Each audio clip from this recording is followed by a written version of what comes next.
Good morning. It's day 6. We just left Corbridge. Had a great time last night at the street fair. Midsummer street fair? Right? Yes. They have one twice a year, one for Christmas and one in the summer. We ate at the Black Bull. Very good. Very good. Anyways, so today's going to be a pretty flat day. So we thought, since we had so many miles to do, 14, that we would talk about things you should know about the trail, about the B&Bs, so on and so forth. So the first thing we're going to talk about is laundry service. There's virtually no laundry service. So the first B&B in Solway gets 10 extra points for offering laundry service. We only brought 2 sets of hiking clothes because we were trying to keep our weight down in our luggage. So at least every 2 days we need to do laundry. Anyways, so we asked for laundry service in Lanarcost. Nope, they don't do laundry service. So we ended up washing our clothes in the sink. And after Lynn got there, after that fiasco, Yes. with getting there late and so on. Anyways, she ended up putting our clothes, hanging them out to dry in the dry room, which is a room that's heated. And then I think she ended up putting them in the dryer before we left. So most of the places, another one said if we would have gotten there earlier, she would have done laundry. So we didn't get laundry. Today, yesterday afternoon we called and she said that yes, they would do laundry if we got there around 4-ish. Look at how pretty those are. Oh my gosh. So anyways, if you need to do laundry, call ahead and see if the B&B will do laundry at all, or if you can pay to have laundry done. Today it was $5 for Lynn and I to do 4 sets of clothes, 2 each obviously. Anyways, so is that it? Anything else to add about laundry? Have your own laundry pods. Okay, Susie is having me do the second part of what you should know. And I had brought up what I thought was important is knowing where your B&B is off of the trailhead that you stop at, because sometimes they are not very close and could add 2 or 3 miles to your day. So just be aware and have your taxi service numbers handy on the Microdor app or the paperwork that you bring, because there will be some days that you want to use a taxi service. And Microdor paid for our taxi service this last time in Corbridge, which is really cool because the B&B was not close. So just be aware of your trailhead and where your B&B is. That's all. I want to add something. Oh, yes. The other thing was that you should make sure if you're going to be late, just check in it between 4 and 6. So if you're not getting there at 4, give them a call just to let them know how much longer you're going to be, so they're not waiting for you, because some of them do cook you dinner, and so that way they know what time you'll be there for dinner. Yes, that's a great point. And one B&B said that if you're not there at a certain time, then they start calling, right, to have people looking for you. So they do appreciate your phone calls on a ETA if possible.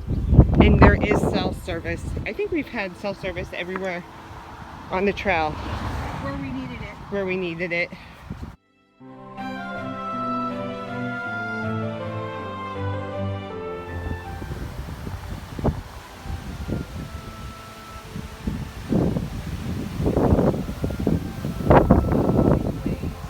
Yeah. Oh my gosh. Look at the waves in the grass.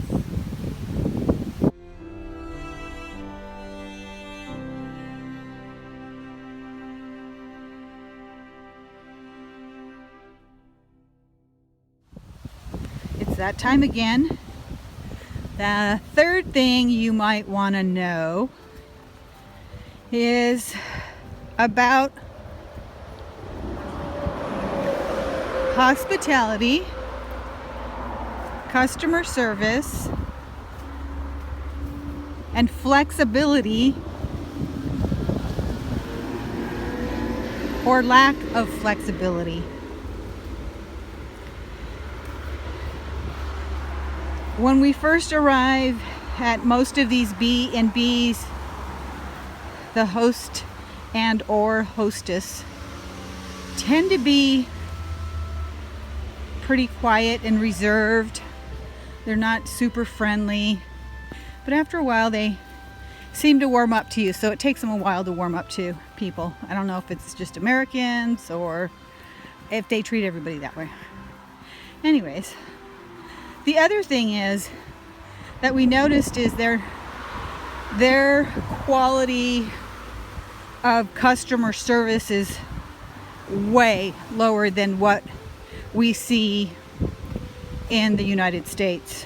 The hotels and so on tend to bend over backwards to give you great customer service. And so we've noticed that they really, if you're asking for something and if it's not really part of their package, then they'll just absolutely not provide it. As far as flexibility, we had an incident where one of the girls got hurt and she couldn't walk to the B&B, so they called the hostess to see if she would come pick them up. They were only about 1.5 miles away, and she said no, she couldn't do that because her car was full of recyclables. And so I said, okay, well, I'm gonna go look for them to see if I can help out. And as soon as I said that, she went out to her car and emptied out the recyclables, and we went off to look for them. Turns out the farmer had already picked them up and brought them back, so that all worked out the way it was supposed to. I think these B&Bs, if they're providing service, they should be flexible and, provide services. I know that these are their private homes, but repeat business comes from good customer service. Right, Anthony? Right, Brittany?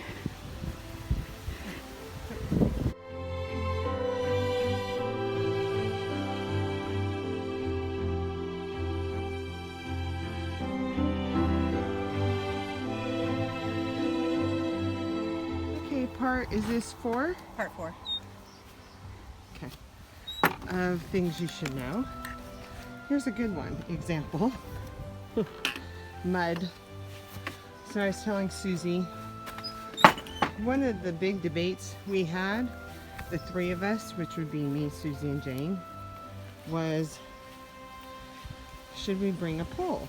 We had seen a lot of video and commentary and read a lot back and forth issues with the pole. Should you have it? Should you not? Anyways, I came up with my own theory. if you're a novice super hiker, I don't feel you would need a pole for this hike. No, novice is a new person. Oh, novice? What's a rookie? Advanced hiker. Oh, I thought it was opposite. I thought a rookie was new and a novice was... A rookie, well, a rookie and a novice is kind of the same thing. Okay. So But scratch that. If you're a super hiker, very agile, done it for and very fast, you wouldn't need a pole for this. If you're a hiker like Sue's, me, Jane, one pole was good enough, very useful, because there are some areas that are super muddy. We did cross a creek where you could only get over stepping on small stones, and the pole came in handy to keep your balance. Going up some of those really narrow walkways, steps, stone steps, going up the mountainside, the one pole helped me keep my balance.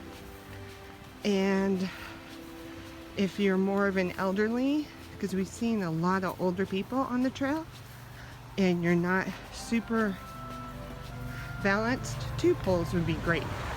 We've seen a lot of elderly hikers with 2 poles. So that's my take on it. Anything to add, Suze? Yes, if you could bring a collapsible pole that will fit in your suitcase, because they don't let you take hiking poles on the airlines. Yeah. On the airplanes. Yep. And the terrain is not flat. It's very lumpy because a lot of the pastures, the cows just tear up the field. So you're walking on uneven terrain. Okay. See, here's some more mud as an example.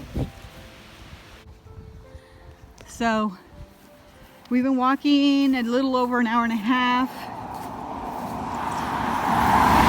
We've already done 4 miles.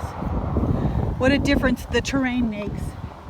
Anyways, we asked if there was any kind of places to stop on the trail, and the last guy said he didn't know.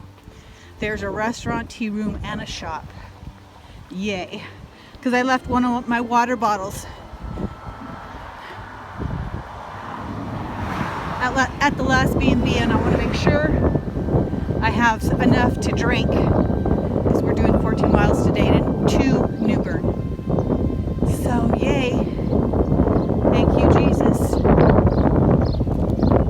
You're always taking care of us.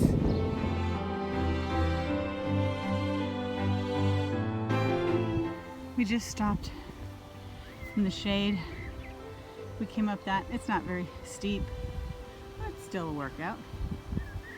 Anyways, we came from way over there. We've been following this road pretty much all morning. Almost to 7 miles in 3 hours, with a nice little break at a tea room. Yeah. You know, we've only had rain one afternoon on the first day. That's it. We've had clouds and some wind and sun the rest of the time. So today's walk is dedicated to family. My family, Lynn's family, our family.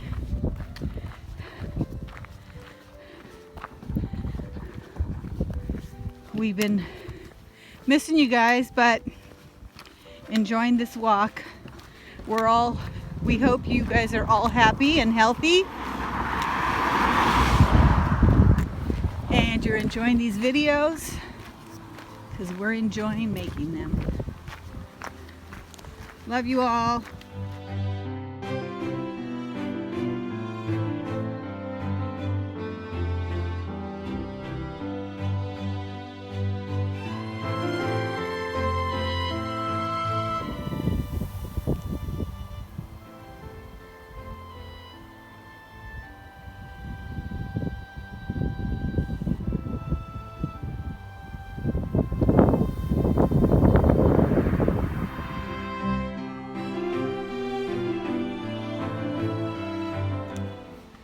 Haven't seen too many horses out here. And here we got quite a few. Ow.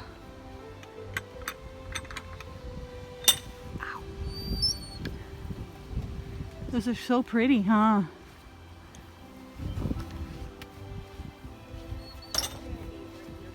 Yeah.